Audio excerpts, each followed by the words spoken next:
Tessie avait passé une très belle journée au Téléthon.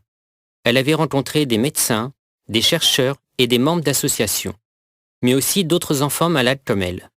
Elle les avait trouvés plus courageux qu'elle, car souvent, elle renonçait à faire beaucoup de choses, se sentant moins forte que les autres. Maintenant, elle était fatiguée, mais contente d'avoir rencontré toutes ces personnes qui lui avaient donné un peu de leur courage pour combattre sa maladie qui la maintenait dans un fauteuil roulant. « Il est temps de rentrer !» lui dit sa maman aux joues aussi rondes que celles de sa fille. « Il ne faut pas oublier le cristal !» rappela la jeune fille. En effet, Caramba et Emeline, le parrain et la marraine du Téléthon, lui avaient offert un cristal de conte.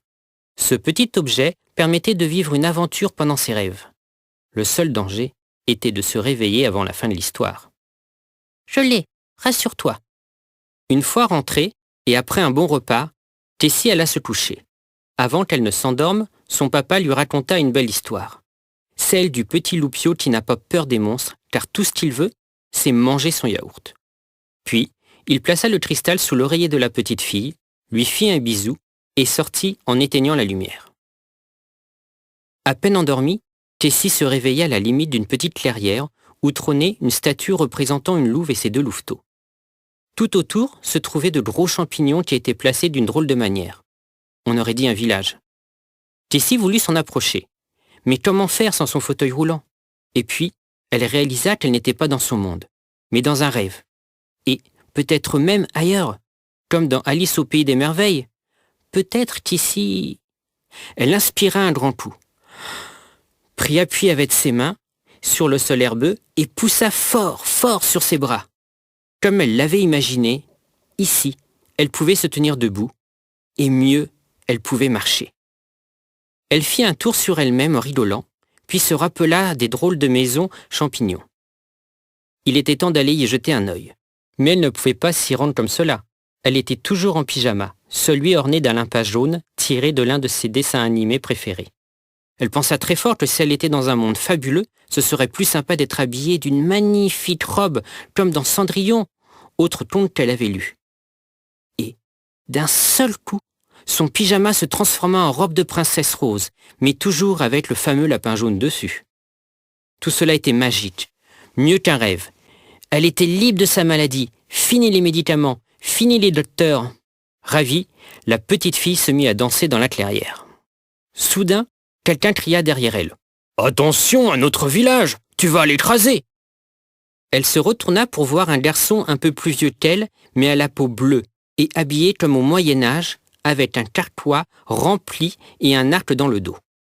« Le champignon, c'est notre village. La statue est faite pour prévenir les grandes gens de son emplacement, afin qu'ils fassent attention. » « Ton village? C'est impossible. Tu es bien trop grand pour pouvoir rentrer dans une de ces maisons champignons. » répliqua Tessie en haussant les épaules. « Vois-tu, je prends une potion pour grandir et une autre pour reprendre ma taille normale. Tu viens du monde des hommes, n'est-ce pas?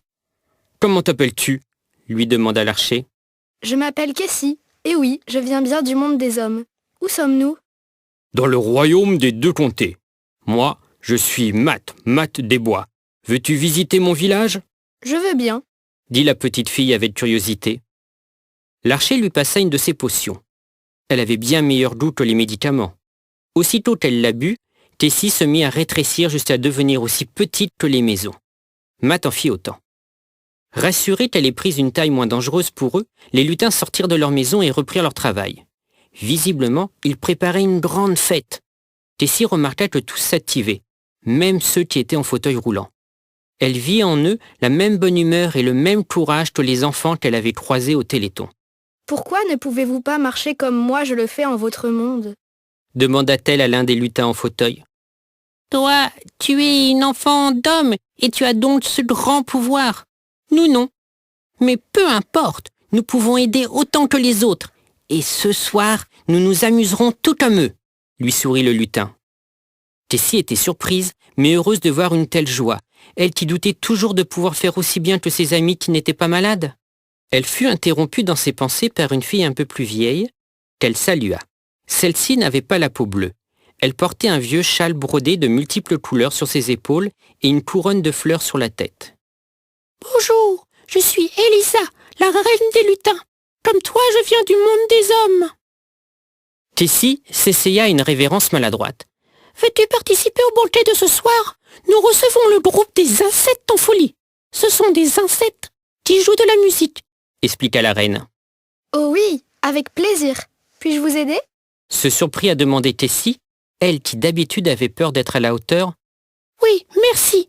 Va voir Perrine, elle te donnera une tâche. » La dénommée Perrine, une lutine au regard étincelant de gentille malice, lui demanda de s'occuper des haricots verts. C'était pas super drôle à faire, et en plus cela voulait dire qu'on allait en manger au repas du soir. Mais c'était quand même mieux que des choux de Bruxelles. Alors qu'elle travaillait avec application, Matt arriva vers elle, l'air effrayé. « Tessie, il faut que tu viennes avec moi. Je vais sans doute avoir besoin de tes super pouvoirs.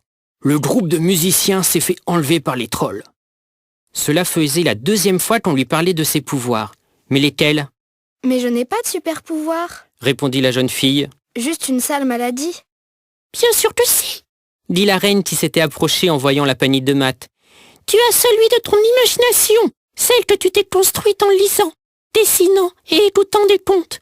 C'est comme ça que tu as pu venir ici, réussir à marcher et te vêtir d'une robe de princesse. Plus encore, je sens en toi la capacité de faire venir des gens de ton monde pour t'aider. » « Tout plein de monde? Une armée? » « Non, car il faudrait que tu connaisses le nom et le visage de chaque soldat. »« Trêve de bavardage, tu veux bien venir m'aider ?» demanda Matt Desbois. Tessie sentit monter en elle un courage qu'elle ne pensait pas avoir. « Oui, mais avant, il faut que je me change, car une robe de princesse, ce n'est pas super pour aller chasser les méchants trolls. » Elle claqua des doigts, et sa robe de princesse devint une salopette. Elle avait à présent des basses-têtes aux pieds, une couette sur la tête et de grosses lunettes rondes. Elle avait tiré ce super look d'un de ses dessins animés favoris. Elle but une potion pour retrouver sa taille normale et, accompagnée de Matt, partit à l'aventure. Heureusement, le mage des lutins, un vieil homme avec une barbe blanche qui touchait presque terre, leur avait dit où les trouver. En route, Tessie put découvrir le monde merveilleux du comté des fins heureuses. Les papillons, les animaux qui parlent, les fées qui protègent la forêt, et au loin, la mine du marchand de sable. Enfin, elle passa le pont qui séparait les deux comtés et arriva au comté de la nuit. Elle se rapprocha de Matt car dans ce comté il faisait toujours nuit et l'ambiance était plus à la tristesse qu'à la joie. À sa droite, elle vit des sorcières voler au loin sur leurs balais et, à sa gauche, elle entendit des bruits étranges dans les champs de maïs.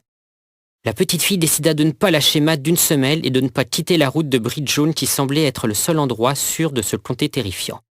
Pourtant, arrivé à la lisière d'une forêt sombre, Matt Desbois choisit de quitter la route. « C'est la direction indiquée par notre mage », précisa-t-il en chuchotant pour ne pas se faire entendre des terrifiantes créatures. Tessie, effrayée, se serra tant et tant contre Matt que celui-ci finit par se prendre les pieds dans une racine. Il s'étala de tout son long. C'est ce moment que choisit un troll énorme et monstrueux pour surgir des buissons. Ah ! Tessie remarqua qu'il portait d'étranges gants noirs et se rappela que Caramba, le boxeur qui lui avait offert le cristal de conte, en portait aussi. Elle pensa très fort à lui, et il apparut en tenue de ring. Avant que le sportif qui se préparait pour les prochains Jeux Olympiques n'ait eu le temps de comprendre où il était, le combat de boxe avec la créature commença. Caramba n'était pas un champion pour rien. 2 directs du droit et 1 du gauche, tout en se protégeant entre chaque coup, firent mouche. Il finit de mettre KO son adversaire par un uppercut. Tessie eut à peine le temps de remercier leur sauveur qu'il avait disparu. Matt s'était relevé et il put repartir à la rescousse des musiciens. Juste avant le village des trolls dont on entendait déjà les cris, ils aperçurent une patrouille d'une dizaine de trolls. Impossible de l'éviter. Qu'allait-il pouvoir faire à 2 ? Mais Tessie eut une idée empruntée à une de ses lectures qu'elle expliqua très vite à Matt. Derrière les buissons, Tessie se mit à courir dans tous les sens et à faire de gros bruits en secouant les arbustes, alors que Matt se déplaçait à droite et à gauche, faisant feu de ses flèches qui touchaient presque à chaque fois. Croyant qu'ils étaient attaqués par une armée entière, les trolls ne surent pas comment faire face, et tombèrent les uns après les autres sous les tirs de Matt Desbois. Après la bataille, Matt s'aperçut de son erreur. Il avait tiré beaucoup trop de flèches, et s'il y avait un nouvel affrontement dans le village troll, il ne pourrait plus combattre. Il fallait prévenir ses amis dans un minimum de temps pour qu'ils viennent à leur aide. Mais comment ? Une fois encore, Tessie trouva la solution. Elle pensa tout de suite à Emmeline, la championne de vélo. Celle-ci apparut alors avec sa fidèle monture. Une fois informée de sa mission, elle enfourcha son vélo, serra son guidon et pédala à toute vitesse pour prévenir les lutins. Pour ne pas perdre de temps, Matt et Tessie décidèrent de partir en repérage pour voir où les musiciens étaient retenus prisonniers. À leur grande surprise, ceux-ci n'étaient pas enfermés, ni même enchaînés. Ils étaient libres et en train de jouer sur une scène à leur taille construite par les trolls. Visiblement, les trolls aimaient aussi chanter et danser. Au même moment, la patrouille que Matt croyait avoir neutralisée revint prenant à revers Tessie et Matt. « Ne pas craindre, petite flèche, cela juste faire dormir pour nous un moment. Blessure vite guérie. Par contre, notre ami toujours KO. Lui se réveiller demain avec grand mal de tête. » Matt redouta que le combat recommence alors qu'il n'avait plus de flèches et que les renforts n'étaient pas encore là. Mais Tessie, plus courageuse que jamais, intervint. « Pourquoi nous affronter, alors que ce que nous voulons tous, c'est nous amuser et profiter de la musique, n'est-ce pas ? » Oui, nous vouloir chanter et danser comme dans Pays à vous. Ça pourquoi avoir attrapé un 7 chanteur. Matt ne semblait pas convaincu, mais Tessie servit d'intermédiaire, y compris quand le reste du village arriva armé, de pelles, de râteaux et de cuillères en bois. Très vite, tous se rendirent à ces arguments et, finalement, le grand banquet se fit dans le village des trolls. Ce fut le premier repas qui réunit les trolls et les lutins de la clairière de la Louve.